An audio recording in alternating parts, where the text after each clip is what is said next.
Hello everyone, welcome to my channel Notes for You.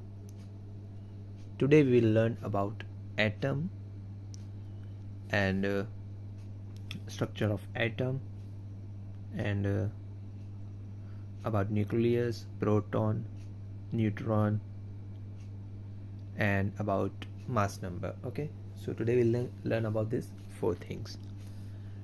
So atom, first we will see what is atom. So atom is made up of tiny particles. वो बहुत ही tiny particles से बना हुआ आता है जो हम खुले आंखों से भी नहीं देख सकते. इतने छोटे छोटे टाइनी पार्टिकल्स होते हैं, उसको एटम कहते हैं. और एक एटम में भी बहुत सारे स्मॉलर पार्टिकल्स होते हैं.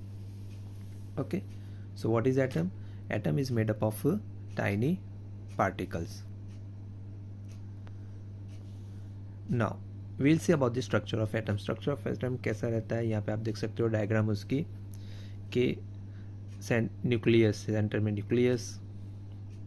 ओके, न्यूक्लियस है, उसके बाद में सेंटर में प्रोटॉन्स रहेंगे, न्यूट्रॉन्स रहेंगे. ओके, और आउटर ऑर्बिट सेल में क्या रहेगा? इलेक्ट्रॉन्स रहेगा. ओके, आउटर ऑर्बिट सेल में क्या रहेगा? इलेक्ट्रॉन्स रहेगा. और प्रोटॉन जो है वो उसको हम कैसे देखते हैं? पॉजिटिव प्रोटॉन, न्यूट्रॉन जिसको हम न्यूट्रल भी कह सकते हैं. ओके, और इलेक्ट्रॉन जो है वो नेगेटिव रहेगा. प्रोटॉन पॉजिटिव, न्यूट्रॉन न्यूट्रल रहेगा, इलेक्ट्रॉन्स नेगेटिव रहेगा. ओके, और प्रोटॉन का मास कितना होगा? प्रोटॉन का मास 1 होगा. न्यूट्रॉन का मास 0 मीन्स नो चार्ज, इसमें कोई चार्ज नहीं होगा. और इसमें मास कितना रहेगा? माइनस मीन्स उसका चार्ज कितना रहेगा? -1 मीन्स ये जो इलेक्ट्रॉन है बहुत ही छोटा रहेगा. ओके, सो इलेक्ट्रॉन जो है बहुत ही, अभी मैं आपको बताऊंगा कितनी वैल्यू पे रहेगा. यहाँ पे आप देख सकते हो कि प्रोटॉन का सिंबल कैसे डिनोट करते हैं हम?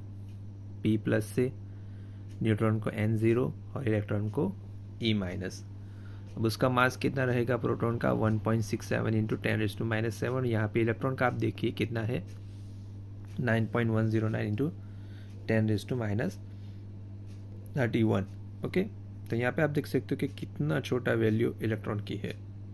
ओके, और जैसे मैंने बताया कि मास उसका 1 रहेगा, मीन्स रिलेटिव मास कितना रहेगा प्रोटॉन का? 1, इलेक्ट्रॉन का 0.00055 और न्यूट्रॉन का 1. और जो मैंने 0 बोला था वो क्या था? उसका रिलेटिव चार्ज. न्यूट्रॉन का 0, प्रोटॉन का +1 और इलेक्ट्रॉन का -1. ओके, तो यहाँ पे एक इम्पॉर्टेंट पॉइंट देखिए, सिंबल, मास, रिलेटिव मास और रिलेटिव चार्ज. कंफ्यूज मत होना, रिलेटिव मास और relative charge. Okay, relative mass proton और न्यूट्रॉन में 1 रहेगा और रिलेटिव चार्ज, रिलेटिव मास 1 और 1 प्रोटॉन और न्यूट्रॉन में, और रिलेटिव चार्ज +1 और 0 रहेगा. इसमें कंफ्यूज मत होना. उसके बाद में आपने पीरियोडिक टेबल देखा होगा. तो पीरियोडिक टेबल के अंदर जैसे फॉर एग्जांपल आप ले लीजिए H, और यहाँ पे कुछ वैल्यू लिखी होगी, यहाँ पे कुछ वैल्यू लिखी होगी. तो ये वाला जो नंबर, ये वाला जो अल्फ़ाबेट है वो क्या डिनोट करता है? Symbol of the element. Okay, और लेफ्ट टॉप साइड के ऊपर क्या लिखा होगा? Mass number. और लेफ्ट बॉटम साइड पे क्या लिखा होगा? Atomic number. ओके, तो किसी भी एलिमेंट का, किसी भी एलिमेंट का यहाँ पे ये जो अल्फ़ाबेट होगा वो एलिमेंट डिनोट करेगा, ये वाला एटॉमिक नंबर, और ऊपर वाला मास नंबर डिनोट करेगा.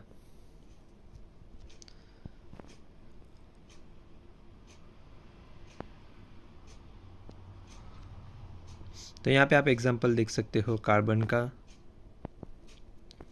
ओके, तो ये क्या है? एलिमेंट है. ये क्या है? मास नंबर है और एटॉमिक नंबर है. ओके, अब ये जो एटॉमिक नंबर लिखा हुआ है वहाँ पे 6, वो क्या डिनोट करता है? प्रोटॉन. ओके, ये क्या बताता है आपको? Value of proton. प्रोटॉन कितना है? और ऊपर वाला मास नंबर। तो यहाँ से आप न्यूट्रॉन निकाल सकते हो। ओके, यहाँ से आप क्या निकाल सकते हो, न्यूट्रॉन। तो न्यूट्रॉन की वैल्यू कितनी होगी, mass number minus atomic number. तो कितना हो जाएगा neutron, 6। Okay, 6 proton and 6 neutron. Okay, अगर प्रोटॉन 6 है और न्यूट्रॉन 6 है तो एटम मास नंबर कितना होगा, 12। ओके, तो आज के लिए इतना ही। क्या क्या हमने देखा, एटम, बाद में एलिमेंट्स, और अबाउट द न्यूक्लियस, प्रोटॉन, उसका रिलेटिव मास, रिलेटिव चार्ज कितना होगा, और कैसे हम न्यूट्रॉन और मास नंबर फाइंड कर सकते हैं।